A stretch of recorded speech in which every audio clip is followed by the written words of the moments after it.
Hey everybody, and welcome to episode 2 of The Creative's Journey. In this installation, I'm talking to freelance blackletter calligrapher Ellie Heywood. We go over such topics like how in university she formed a collective called Goat Collective, which, those connections that she formed there allowed for her to find her first freelance job. It allowed for her to tackle briefs a lot easier because being together made it a much less daunting process. We go over things like how sometimes clients can be a bit strange, and how things like photography and design influence her practice in subtle ways and allow her to do what she does best, which is calligraphy. So I hope you enjoy the conversation. All right. So, basically, I was I was actually looking at an article that you were featured in the other day with Goat Collective. All right, yeah. Yeah, and it was quite interesting. It was going through that was it Plastic Society, Yeah, disposable, Disposable Society, yeah, like talking about like plastics and things like that and our culture. yeah, It was just really interesting because it was like it's just nice to take a little bit of a snippet of what you've done like with that exhibition, say, yeah. and how you've got so many different people involved in that. Like you said previously that you got someone from where was it, like Berlin, Prague, I think he's Prague. basically, yeah, yeah. But So, yeah, I it's, just want to go over sort of how you guys how you guys met. Obviously, so that was at university that you said last time. yeah, But if you want to sort of elaborate on that a bit more, like how you sort of formed that friendship, and then we'll sort of go further into. yeah, of course. So, I met everyone else at Goat Collective. We became friends first, so we were all in the same year at university, but we all lived at Liberty Park, which is right in the centre of town. Yeah, And we all kind of just became friends naturally. And the conversation we'd have on our night out or when we were all chilling around at someone's flat were very creative and yeah, very let's do this attitude, kind of just kind of bouncing ideas back off each other. And it was just it kind of arose naturally, really. Yeah, it was like, oh well, let's put this in practice. Let's collaborate on this for this project I've got. Let's collaborate outside of university work. And yeah, I think it was formed as friends first, and then yeah. yeah. And what was the first sort of project you guys worked on? Um, I don't know. I can't remember the first one, but we did loads of like event decorations. So we'd offer logo design, branding, photography, filmmaking as like a package deal, and then for events we would decorate the room, and as well as doing like the posters and things like that for the promotion for the event, we'd then decorate the room with various things. I remember we did an event on 20th of April a few years ago, and Hyde Park was just filled, and it was a really hot sunny day, and we remember like walking through the park to go and set it all up. And yeah, so we did a lot of that in the earlier days, and then that led on to exhibition work such as Disposable Society. What sort of skills did each member of Goat Collective have? So I think there was about 8 of us, 7 or 8 of us in Goat Collective, and a few of us were on three of us were on a graphic design course at Leeds College of Art. One was on Viscom, and one was printed textiles. Oh no, there's 4 of us on graphic design. So there's quite a lot of graphic designers, but within that course, we all had different things to bring to the table. So, for example, one of the members, Dan, he's traditionally graphic designer, so very much logo and branding and posters and that kind of work was his forte. Mm-hmm. Reese did filmmaking on the VisCon course. And then the other graphic designers were me, Poppy, and Morris. And we all kind of brought something different to the table. We had a bit of different styles. So a lot of the projects that we'd get in, we kind of organised it based on who would suit it the best. So yeah, what kind of how to put it, what sort of style and kind of thing that the client wanted out of it, and we'd dish out the work that way, basically. Yeah. So you sort of went into it with this idea that you're going to try and find work. Yeah, so it's kind of complicated to explain, really. Yeah. So obviously it arose naturally. We were all friends to begin with and just started spinning ideas off each other. And then occasionally we'd collaborate, not all 8 of us together. So 2 or 3 of us would work on a brief. Another 2 would work on a different brief. And say if someone said, oh, I need my branding doing, but I also want a set of photos to go with it, we could offer that as a service. So I think that's how the commission started coming in as well, is that we could offer a bit more of a package deal. So that's how we worked to begin with most of the time. And did it work well? Like, did you get quite a lot of clients? Pretty well. Surprisingly, I think being such close friends, we could just say, oh, I want to do this, or I think you're better suited to it. I think that really helped. Yeah, because you sort of understand and bounce off each other, I guess. Yeah, definitely. We had a more like personal relationship, so we wouldn't get offended, or we could, talk it out, have a beer, and go over things. And yeah, it was a really, really good way to work. Yeah, and then so what sort of led to this idea of doing Disposable Society? Was it that you had, got so much work and then realised that you needed to open up a new doors and more people, or? Yeah, to be honest, I don't think it was planned as such. It was just, I think it was 2016 that we did the exhibition, which was our final year at university. So we were all friends in the first year, and we'd formed Goat Collective in start of the second year, and we kind of spent that year doing little briefs here and there, and then really kind of thought we could actually make something of this. Did our branding and thought, oh, let's put on an exhibition. We all really care about this issue. We were trying to address social issues in our own personal work while also getting income from the clients. So Disposable Society was one of our first kind of big exhibition launches where we all participated, and we also asked for submissions from other people around the UK, and we even had someone submit from Germany, which was really cool. So yeah, I think it was never like we should do this as well. It was definitely all natural. Like we wanted to do something big and make a difference. Yeah, no, that's obviously really interesting. I'm guessing that you saw a lot of benefit coming from working together. You say that you got quite a few clients, but is there any other things that you would say that you could get from working with other people? Yeah, definitely. I think it was a real eye-opener to collaborate with that many people. And I think it is a lot easier because you're friends. It's not necessarily the case for all people. Sometimes you work with friends and it's just not a good idea. And friendship type things. But no, it worked really well for us, we were really lucky. And you just get a new perspective on how to handle a brief, how to work in a team. And I definitely think collaboration is a really important factor. As an artist or as a designer generally, because I think you open yourself to a new audience as well.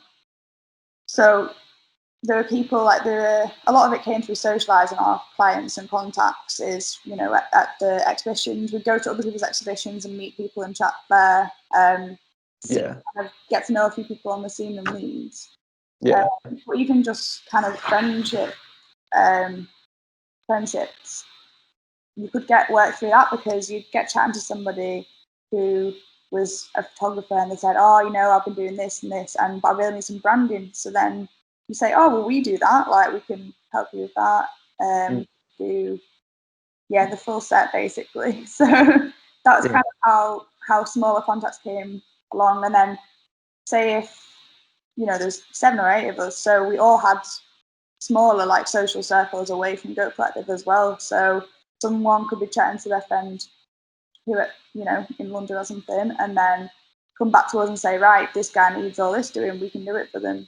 And then each person will be able to bring in different contacts that way, which was really, really useful. Yeah, no, it sounds it. I mean, as that going forward, has that informed your practice quite a lot and, got you work on your own?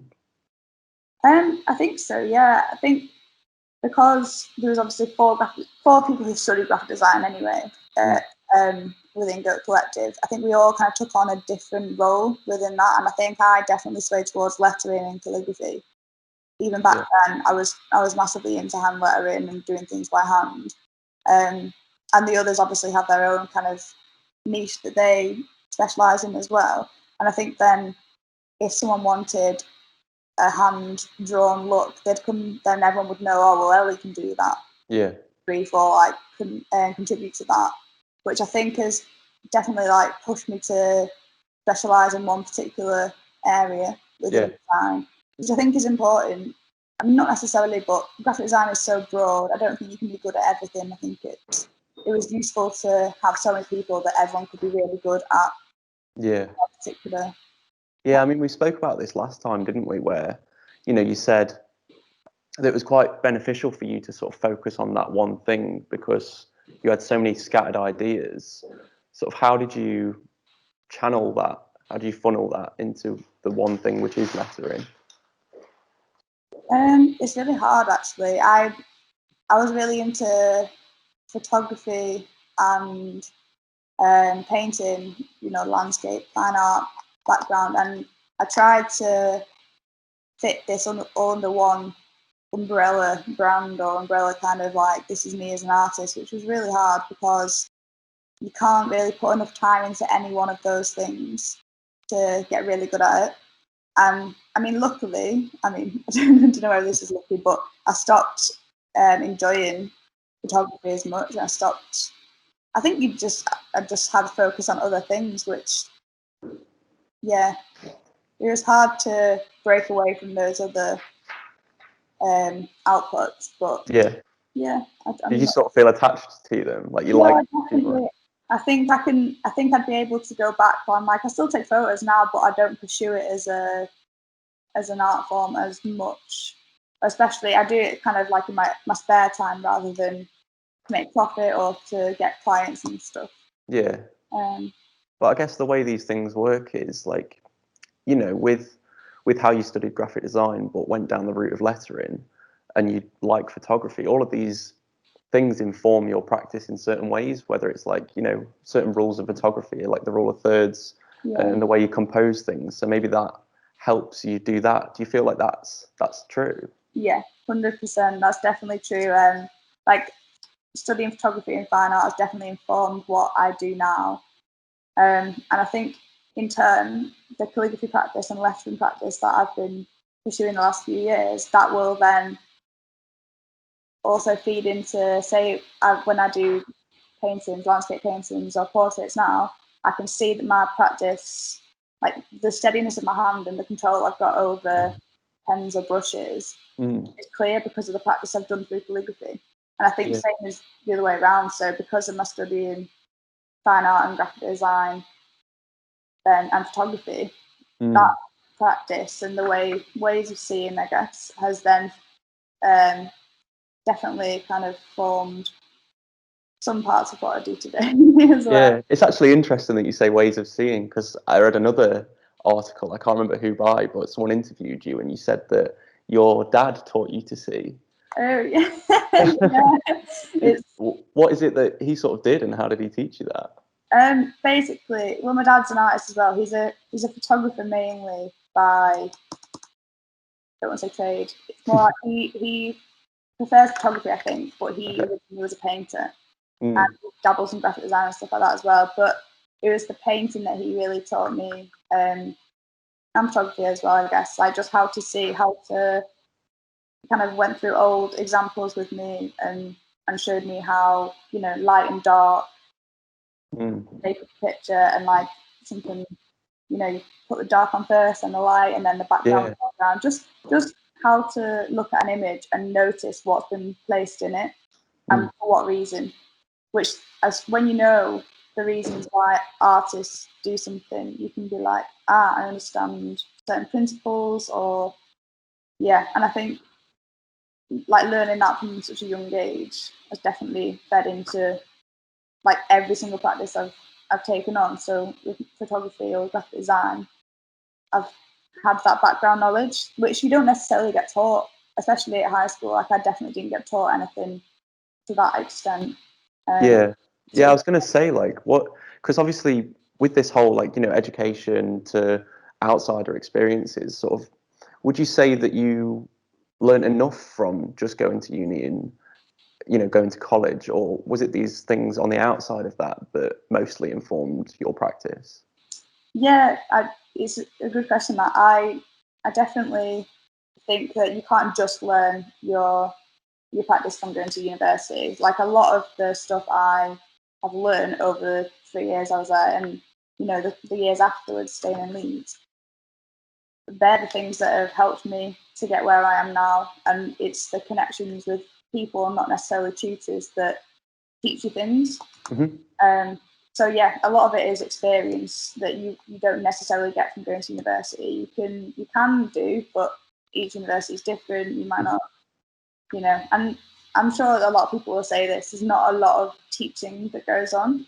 A lot of it is look at these examples, go and read, go and research and stuff like that, which is useful. We had a really good tutor called Fred Bates at Leeds College of Art. And he was very, very good. He would properly teach you, and you felt like you were learning something, which was really nice. And to be honest, he was the teacher who, in our first term, taught me about typography. Oh, nice. Okay. So that kind of makes sense how I engage with his methods of teaching, and then that's kind of what I do now. That's so interesting, because obviously you must have resonated with not only the idea of typography, but the tutor, like himself. And that's what sort of, it's these connections that you form that inform what you do more than, you know, information being thrown at you. Oh yeah, 100%. Like, there were so many teachers throughout my life where you just can't get on with them, or they don't understand you, you don't understand them, and you don't learn anything. It really does depend on your relationship with them, I think, massively. And, yeah, that's really cool. I mean, from that, I sort of want to go into how you formed, like, through university. How did you get your first space? Like, was it through forming a decent connection with someone and you learned about it, or was it that you saw a program, or how was it that you got your first space? So I only got my first space away from home in January 2020. Right. So graduated in 2016, summer of 2016, and then over 3 years later is when I actually got my first space at Duke Studios. So in that middle period, I worked out of spare rooms in the house. So I would work in my bedroom space, and then the year after I got a bigger bedroom and split it in half. So I'd have half as a bedroom and half as a bit of a studio. The year after, I lived with 2 other people, and we had like a joint studio room. So it was a 4-bedroom house with 3 people, and we used the biggest room as our joint studio. Nice. It was really useful. Like, I started doing large scale work and experimenting things I couldn't before. Even at university, I think I wasn't at this part of the journey yet, but in a graphic design room, you can't be like whacking out a big canvas and making it messy, because it's a different kind of practice.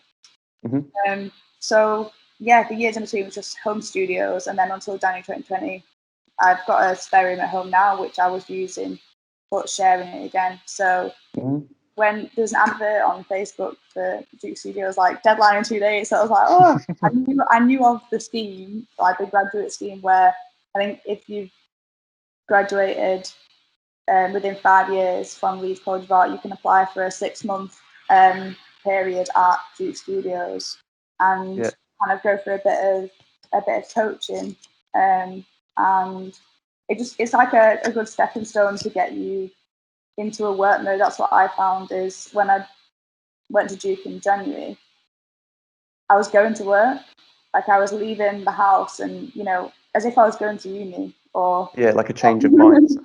Yeah, it fully changed my mindset, which was, I think, the big key as to the changes I made last year. Is just focusing, like, I'm going to work now and going to a space, and it's really creative. Obviously, there's a lot of other studios and desks there, and everyone's getting on with really cool stuff. It's a good way to again meet people and possibly form collaborations in the future. It's really cool. So. Would you say that that's quite an important part of your practice then, like these collaborations that you form, or at least conversations that you have with other people? Yeah, I think definitely conversations. It's a bit of a weird one. So I'm quite a sole artist, I think. Yeah. But through Goat Collective, the people in like the other members weren't. They were very like, yeah, collaboration, which really brought it out in me. And Right. now Goat Collective are no longer like a tight knit working group. Yeah, because when did that end? Was that at the end of university that start? No, so we carried on, I think, the year or two after university as Goat Collective, and then gradually, like, people would get jobs in London. One guy, Aidan, got a job in Prague, and gradually the group kind of split up over the UK and abroad, and kind of pursued their own paths within art and design. So obviously, getting jobs within industry and stuff like that was really important to people. So Yeah. we all kind of branched out and did our own thing, basically, and we've still got the connection there in the future. Yeah. But we don't operate as Goat Collective anymore. I think it was really easy for us to wake up all in the same house and be like, so what should we work on today if we're all chilling? But we realised after university, obviously not getting student loans, we all worked full time, and it was really, really hard to all sit down together and get on with projects. So we all booked certain days off, but then other people would need to work, and the whole shift between, you know, night shift bar working compared to like 9 to 5s, we were on different schedules, so it just stopped working as easy as when we were at university. I mean, we still tried as much as we could. Like, would you see that as quite a hindrance then? Like, obviously, you have to get a job after university. Like, regardless of what it is, you need to make money to live. Yeah. Would you say that having to do that stopped your creativity? Yeah, I'd say definitely. Like getting a job after uni, 100%, it will kind of quash your creativity and your output altogether. Like you don't have the energy as much as you. And I tried to always work part time, like 3 to 4 shifts a week, and I worked at a cafe straight out of uni, was it? Oh no, I actually went home for 3 months to kind of get my head in check and be like, right, what do I want to do after university? So I stayed with my parents and then started working at a cafe part time, and it was a really good way because I'd always work on the days off because I wouldn't think it was working. I'd just be drawing and getting on with anything creative. But then sometimes in summer, you know, hospitality can get overstretched. I was working 5-6 days a week and then doing some evening shifts at another job, and yeah, it all kind of builds up and you don't realise how much you overwork yourself without thinking about it. Yeah. I mean, do you have any advice for people that say you're going through this at the moment, like they're having to work a job and are trying to figure out how to make time for their work? Yeah, it's really tough. It's all I can say. Yeah.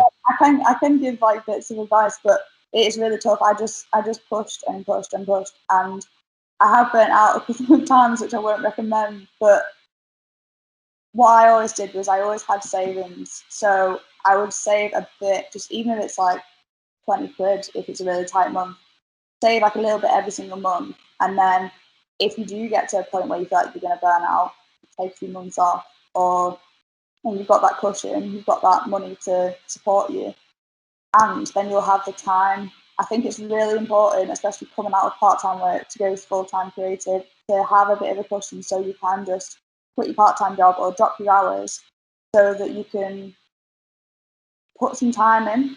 Because I remember, I didn't realise this being inside my body doing all these things, but my friend who I worked with at a cafe, she said, Ellie, I've noticed as soon as you dropped your hours how much your work's improved and how much tighter it all is.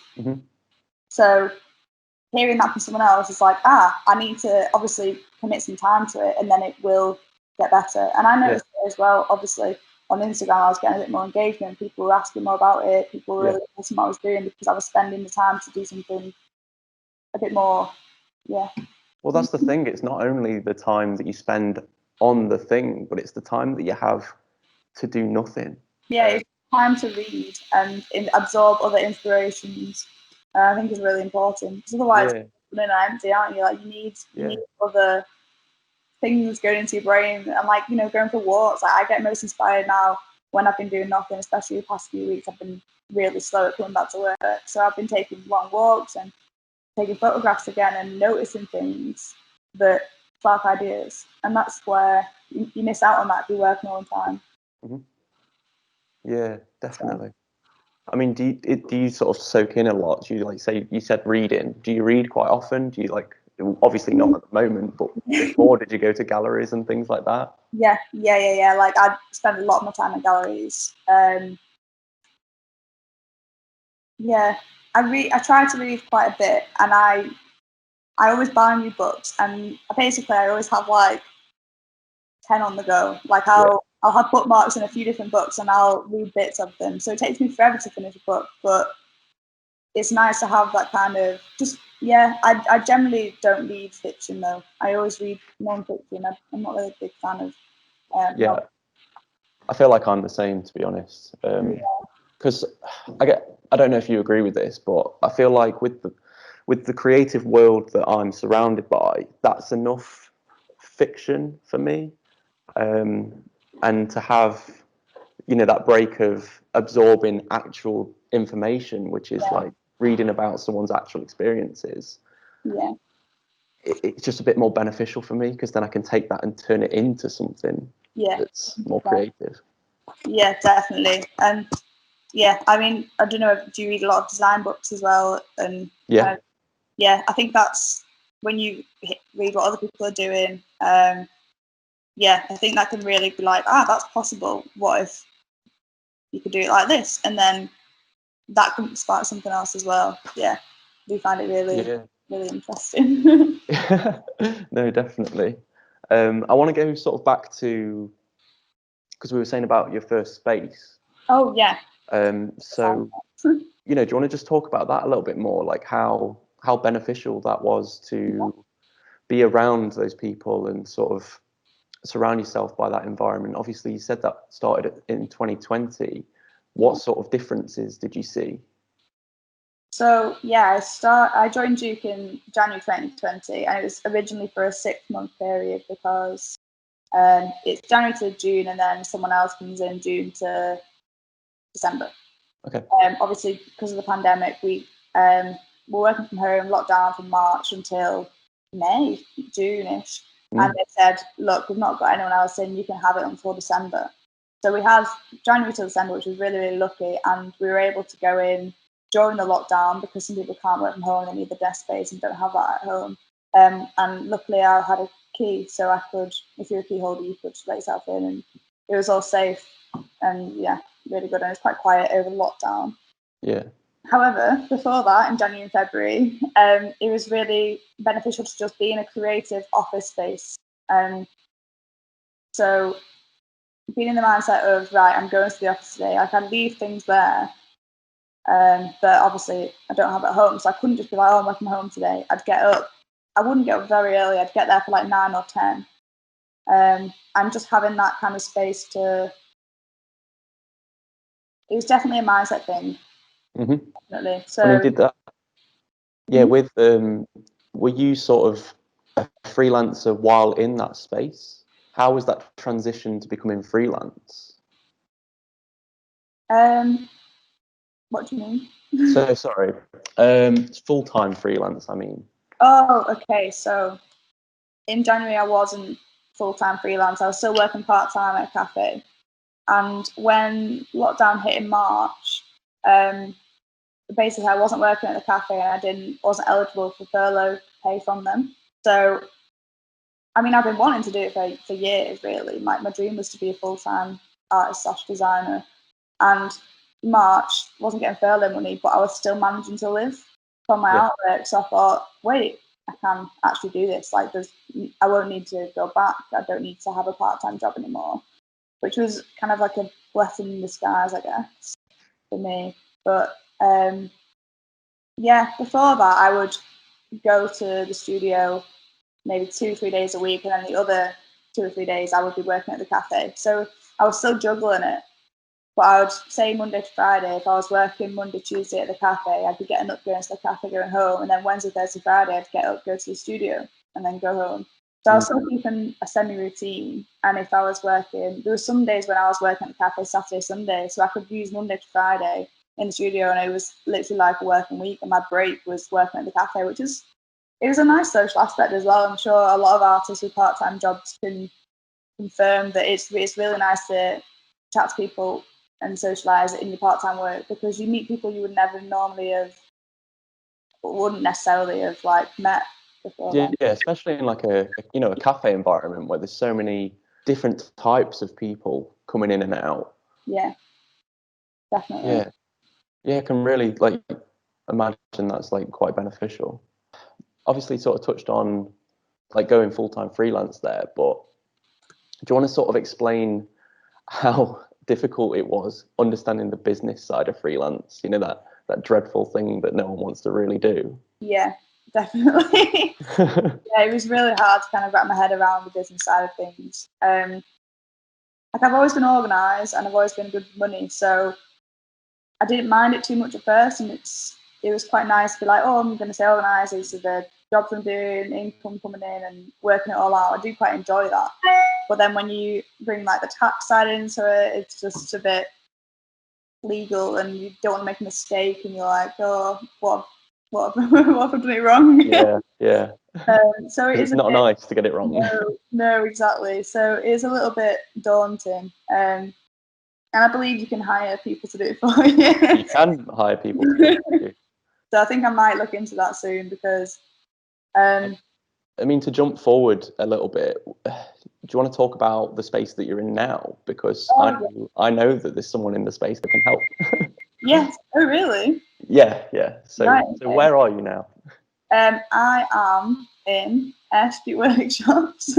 Basically, I share this space with John, who is also a painter and illustrator, and it's quite a big room, which is really, really, really handy. It was a bit of a jump, so I just kind of went for it. I thought, really, I need space outside of the house because I'm outgrowing it.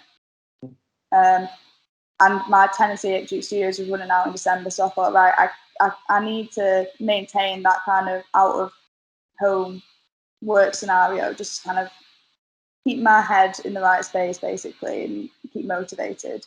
So I had a look around, and I think you told me you got the studio like a little beforehand. I thought, yeah, it just sounds perfect in terms of location and the room size and space. Yeah, it's lovely. Like it's a lovely space, and yeah, yeah, and as well as a lovely building. Like again, with the whole connection thing, it's like it's a nice community to be around. I mean, just to add some context, I'm also in the same studio. Not and it's lovely. It's a lovely building. Have you managed to meet some nice people and form some other connections here as well? I haven't massively. Like I know a few people who have studios in the floors below, and obviously above with you. Yeah. Like I know people, but with the pandemic still being pretty hard hit, I guess. It's difficult, isn't it? Yeah, I know they normally do like a bit of a get together at Christmas and stuff, but obviously we didn't do that this year. But I think it'll come with time. Like I'm quite a shy person. I don't want to be like, hey, I'm new. Yeah. But like I do know of a few people who work here, so it's nice to like know that they're nearby. And yeah, I definitely have a few questions I want to pick people's brains about, which is quite good. I can just like pop by and say, hey, help. No, definitely. I mean, it's nice that here they do certain things like what was it, Christmas parties and things like that, which for someone that does like freelance, it's a nice way to get together. And like, it's difficult because usually you do freelance. What's that? Bit of a blowout. Yeah. I mean, usually you do freelance on your own and you party on your own when it's Christmas. Yeah. Like the extent of it, it's like a few glasses of wine on a Friday. Yeah. So yeah, and I think with pubs not being open, it's a little bit hard at the moment, but hopefully it's the kind of thing where in office, let's go for a beer after work. Yeah. Whereas, it's nice that the option's probably there to do that. Yeah. We've got a bit more of a community. Yeah, no, it's nice. It's the same at Duke Studios as well. Like they've got Sheaf Street, the bar and cafe attached to it. So really nice, especially when the weather's awful. You can just go and grab a coffee next door and not even have to leave the building. But then they'd have like social events on, and yeah, it's nice that there are places kind of adhering to the freelance life and work. Do you know what I mean? Yeah, yeah. Really. No, definitely. No, it's really, really interesting to understand that, the social life around these things is very important. Yeah, massively. Especially when that's how so many people's work kind of grows. Like that's what happened to us, especially with Goat Collective and time at university. You're socialising, you're meeting new people, and that's what sparks ideas and sparks projects. And yeah.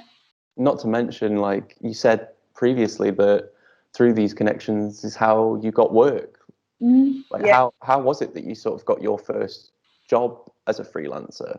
I On remember your own, that is. Yeah, I remember the first paid work. I did a logo for somebody, and it was like a hand-lettered logo for a photographer, James Cray, and that was in university. That was in our second year.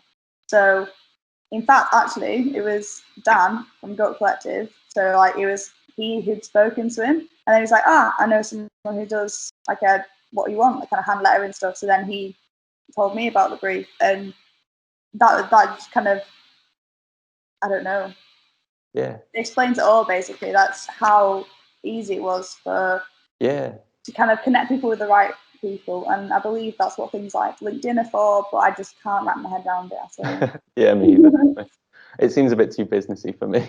Yeah, definitely. I think in person it's so much nicer. You get to actually chat to the person, and you can really I love working on briefs with clients in person. And obviously this is usually just with friends or friends of friends. Yeah. Where you sit at a table and say, "Oh, what about this?" Bam. What about this? Bam. And you get that instant feedback, so you can just get the project done really, really quickly. Yeah. Like the ideas flow a lot more than say send an email off. What do you think of these? Waiting 2 weeks, and then you're not in the kind of space that you were when you had the ideas flowing. Yeah. So yeah. I mean, with that, do you want to sort of go through your process of, not making work, but the process of understanding people and going? I mean, when did you start using contracts, for instance? I've sent one contract out, which is really bad. Right. So yeah, I know I need to start using them, but I have quite a. I don't use contracts officially, but I have like a 50% payment up front. Then I start the work, and then you send me the 50% final payment, and then I'll send you the final files like high res. So I do have a bit of like a safety guard type thing. Is the fact that if they're going to pay me 50% of the whole fee, then that's quite a big chunk. So they're not going to want to just abandon the project. Yeah, that upfront cost is an incentive for them to continue and then pay the rest, I guess. Yeah, definitely. So then I'll send them screenshots and low res files, sometimes with watermarks on. Yeah. Just to protect them not stealing it really. And then when it comes to, I mean, generally I've been really lucky with clients. They've been all really good. They pay fairly quickly. They pay before they get their files. There is one person though, they got back to me. I did some work for them last January, and they got back to me recently and said, "Hey, I managed to digitize the image you sent over, so I won't need you to do any more work on it." Oh no. So like obviously they pay me 50%, and then they've taken the screenshot and just like digitized it. Obviously they're a bit of they call themselves a tech whiz, and then however, I don't think I can use the final design because I feel a bit guilty. So would you like me to pay you the final amount? I was like, yes. Right. Yeah. No. What did they do? Just like image trace it on Illustrator or Must something? have done. But yeah, and it was a low res screenshot. So obviously that method, I need to rethink that a bit, do watermarks and stuff. But I mean, if people are going to do that, they're going to do that. Like I still 50%. I didn't actually do the rest of the project, which is like a lot of tidying up and the final image. So what they've got may not be any good. But it's what they paid for. Yeah, it's what they paid for. So you will get people like that probably. I mean, even a contract, like I will never know if they're gonna sign a contract and then not, you know what I mean, they might not use it anyway. Yeah. Yeah. But yeah, I was going to ask, like, obviously you covered that a little bit, but has anyone actually tried to mug you off, like steal your work in this way? I mean that I mean, that one isn't even too bad because they came to me and said, I feel really bad, I can't use this without your permission type thing, even though they just, you know what I mean? There's been a few projects like that, so I didn't hear from them since like last March, basically, February or March. So I thought, oh, they've obviously not got any money to finish the project, or they've abandoned it and don't want it anymore. And then they got the email saying that. But the only other person where I've had a really bad experience with, it wasn't awful. A guy from Germany commissioned some black letter for a logo for his clothing brand, and went through all the usual process. Like, I send initial sketches, and then they'll come back to me with elements he likes or designs he likes. I'll then take a couple forward and say, right, which one do you want as a final design? And then we got to the final design, the end of the project essentially. I've got the 50% upfront fee. And he goes, to be honest, I'm really disappointed. Like, it's not what I want at all. I don't think I want black letter because of Germany's past. And obviously I had to just be like, well, you commissioned a black letter logo. Like, Came to the wrong person then. Yeah, literally, you've been through a few sets before now. Like, if you've come to commission someone, surely you've done the research as to why you want. Yeah, but I guess this is where I've recognised that I'm more of a lettering artist than a logo designer. So I will. If someone says they want a black letter logo, I'll give them variations, but that is what they want. I'm not gonna spend time doing different types of lettering. I'm gonna stick to black letter because that's what they've come to me for, and I think that's something that I realised over the past 6 months, really. Like, I did say I was like logo branding, but I'm definitely more of a lettering artist. Like, I can do one-off pieces essentially. Like, that's more what people come to me for. Yeah, that definitely, defines you a bit further than, say someone that does, basically, as you said, like, you do what you do. So if you don't want that, don't come to me. Yeah. So yeah, to finish that story, like, he in the end, he was sending me voice notes and stuff on Instagram as well, saying I'm really disappointed. I think it's not what I wanted at all, etc., etc. And I just said, well, he asked me for a refund. That was it. And I said, Brilliant. No, I've done the work, so it's a deposit. It's a non-refundable deposit. Like, you can't get that back. Yeah. Anyway, it ended nicely. Like, he thought about it obviously and was like, oh, I'm really sorry. Like, I gave him kind of a diplomatic explanation as to, he asked for this, so I did it, and it doesn't necessarily have negative connotations just because, do you know what I mean? There's plenty of like old German pubs that still have black letter outside of them. Like, I don't think it's as toxic a style choice. No, definitely not. I think it is. It's not as tasty as I think. Yeah, like you did a really, really nice exterior signage for, was it, you said your cousin? Yeah, so my cousin, he's a recording artist, like music, got like a recording studio, and him and a couple of friends have bought a church in my hometown, and they're kind of kitting out the inside as a recording studio, and it's going to look really, really cool. And yeah, I think the business is called 1880. So I did this huge hand painted sign, and it's like, yeah, black letter typeface, but then with sans serif underneath. And yeah, you don't, well, I don't know. I don't think that you. Well, obviously you're surrounded by it, but as an outsider from your perspective, even though I do know your work and I love it, I don't see that. I just see beautiful typography. Yeah. I think a lot of designers probably do as well because they can appreciate the history of it and the intricacy, and you know what I mean. There's a lot more history to it than a short period in the 20th century. Yeah, I mean, have you experienced any people being like, you shouldn't be doing that because that? No, just that one guy. Strange. Yeah. Maybe he was using it as an excuse to back out. Maybe. That could be it. So, yeah, that was the worst experience, but even that wasn't too bad because it ended on okay terms. Like, he emailed me and just said, like, I'm sorry, I should have thought about it, etc., etc. I'm still going to use it. Right. I was like, okay, cool. So I mean, it does sound quite honest and yeah, strange. Very weird. Do you want to sort of do a little bit of a look back across like everything that you've done? Like, what sort of, not in a sense of like, tell me everything that you've done. I just want to know if there's any like projects that you found were really, really interesting or fun, or Yeah, there are definitely, but my memory is awful. Right.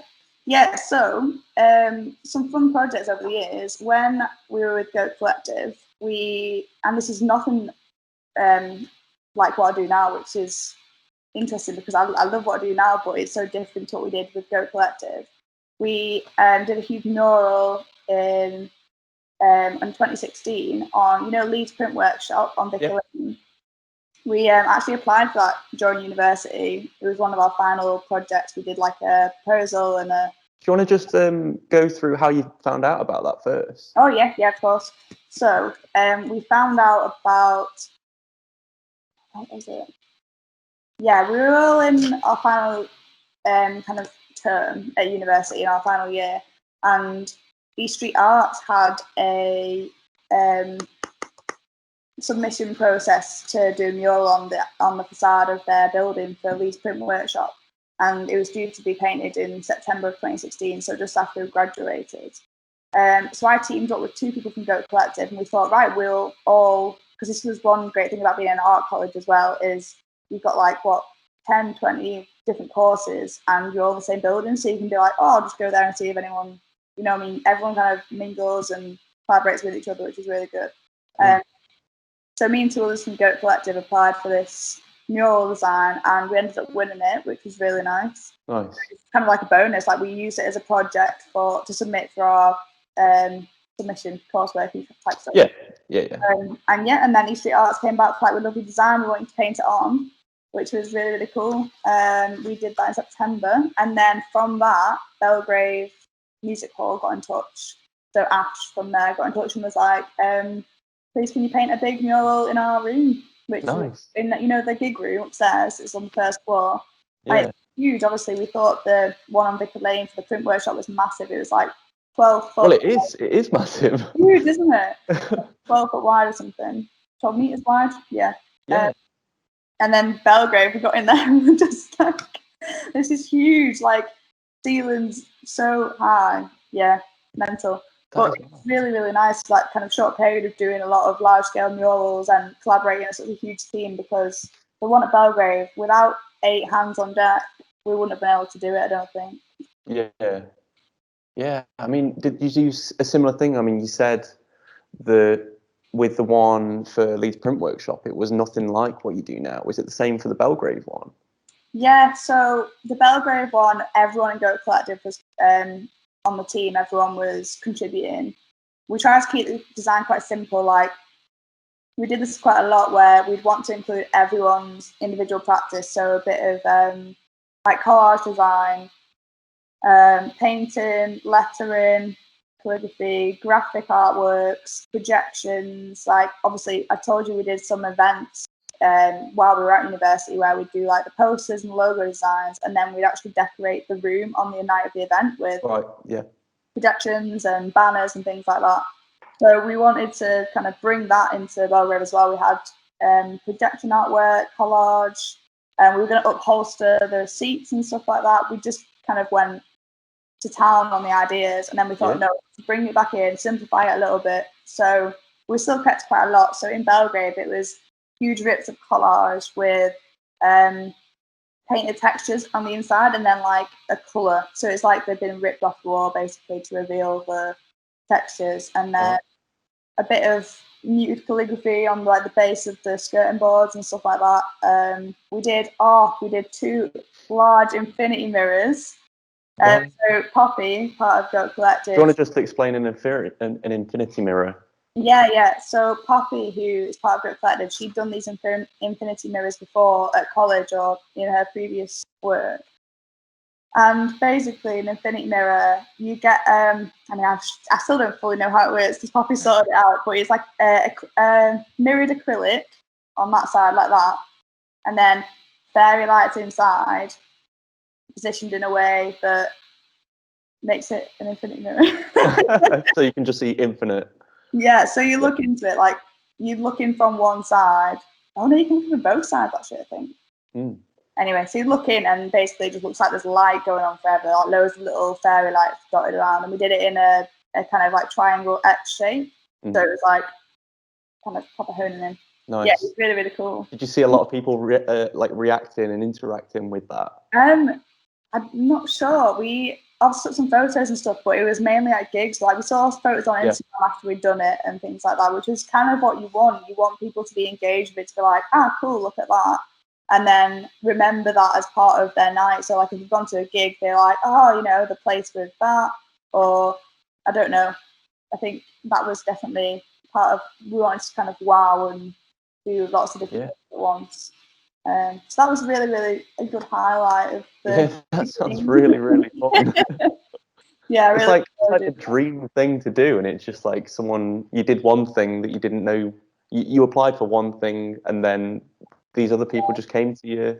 Like, it's mad. Like you never know what's going to happen from the things you apply for.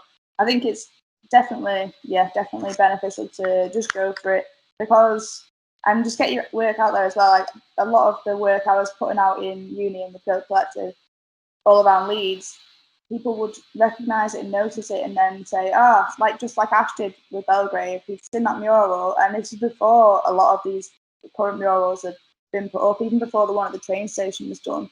You know, the massive one by Nomad, I think it is. Was that the one that used to be Metal Gear Solid? No. This one's like right on the train station building, like a huge tall mural. There's quite a lot of artwork gone up on these now, which I'm really. I know which one you're talking about now. Yeah, that one. So this is before then. I think Ash had just seen it and been like, right, I need something in Belgrave. Who did that? Because we can get them in. And you don't necessarily realise who's going to see it, and I think that's really important as well. You might think, I don't know who's going to see it or who will care, but then there might be one person who thinks, I want something like that, and then Well, that's a good thing to go into with, say, like social media, because if there's that one person that wants it, does it matter if you're getting all of these, like, say, likes, or not getting enough likes? I'd say if there's just that one person that sees it and offers you a job. Yeah, exactly.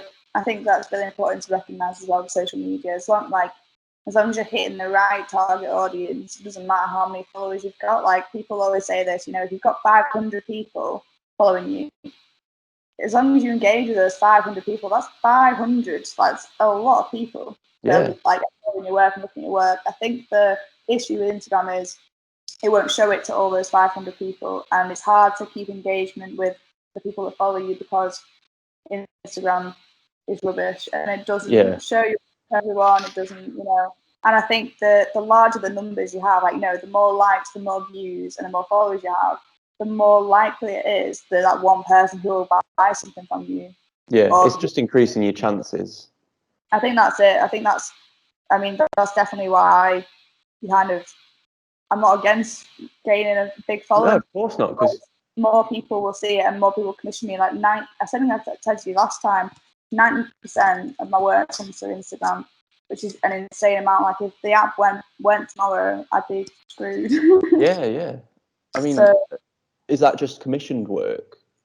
Mainly commissions, and to be honest, only since August last year have I really started to push my shop and my products. Like I've always had things for sale, but I've mainly worked on commissions, and now I think it's flipped massively. So September I had no commissions or no money. Like I had some ongoing, but I didn't have any money come in that month, and I still managed to survive through my shop.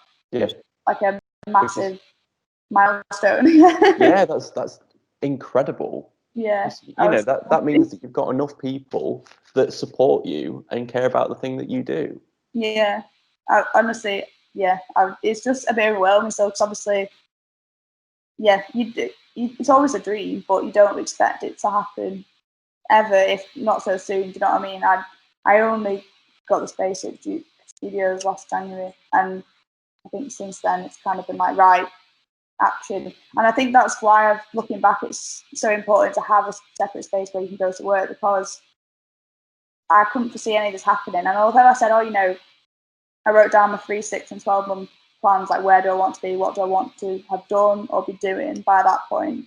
And I've not fulfilled all of them, but looking back, I'm like, that was one of the things. Sorry, that's one of the things Duke ask you to do as part of like their residency Right. program is like you go through mentoring and you write down like 3, 6, and 12-month goals. And I think just doing that gets you geared up to act like you're a business person, which a lot of it is. And I know we talked a bit about business before, but like you can be an artist, but you also need to be part business person because you've got to market yourself. Yeah, definitely.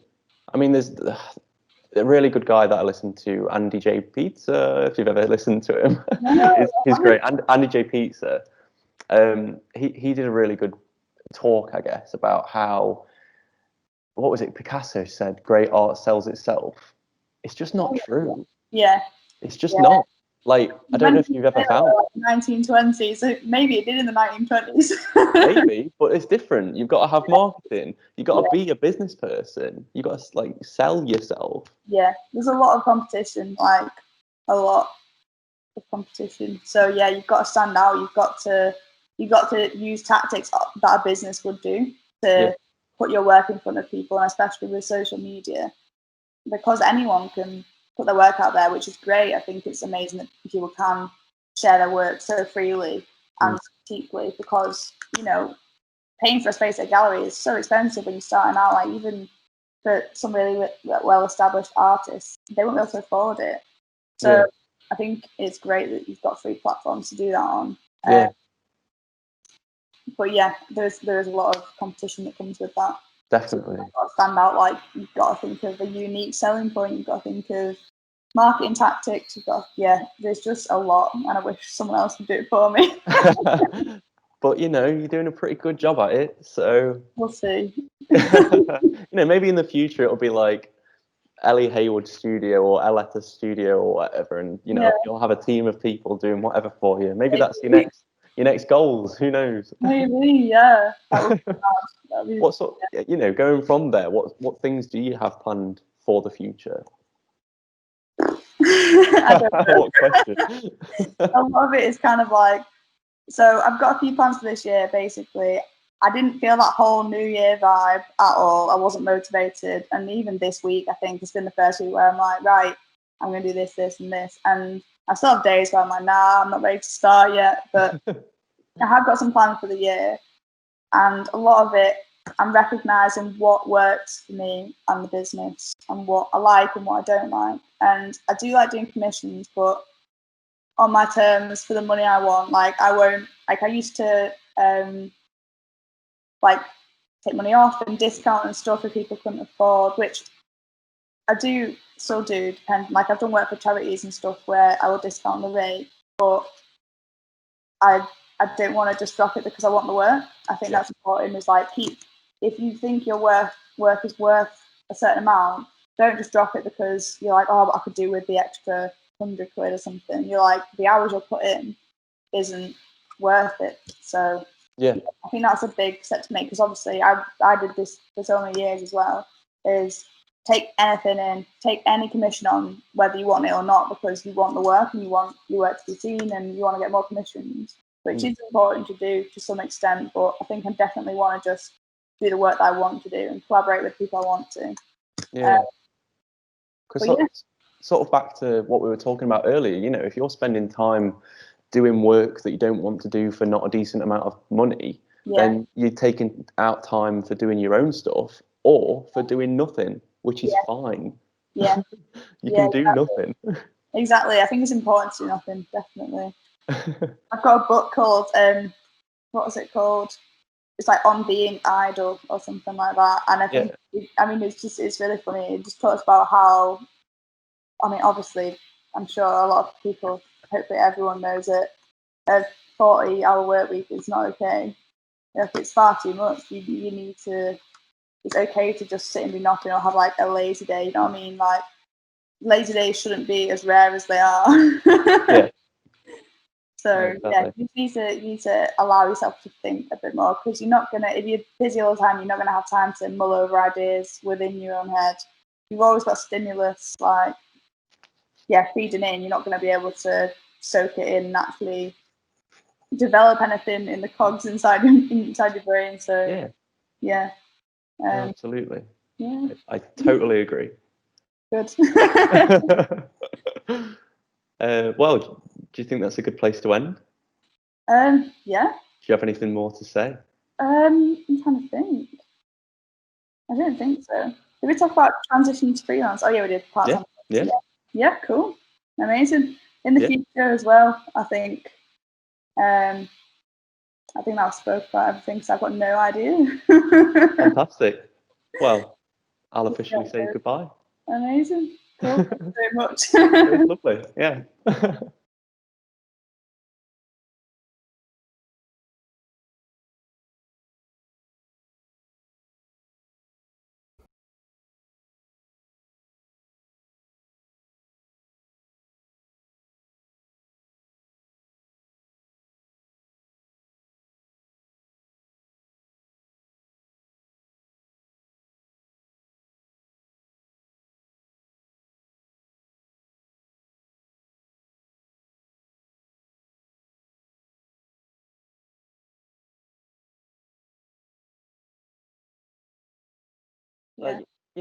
Yeah. I'm sure you think of people like way above you, say like a hand letterer or a painter or whatever, say Picasso.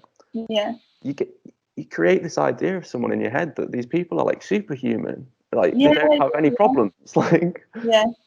But realistically, they're the people with like the most problems. Oh yeah, 100%. It's crazy to think that, like, especially with artists. Like I read a lot of like excerpts from like biographies and things like that, and for people writing about them generally, and they're like really kind of hurt people and just really kind of dysfunctional. And I think that's what adds to the work rather than, you know what I mean? It's not anything that if things go wrong, it's something to embrace rather than, be distraught about because it's going to help. It's all part of the journey.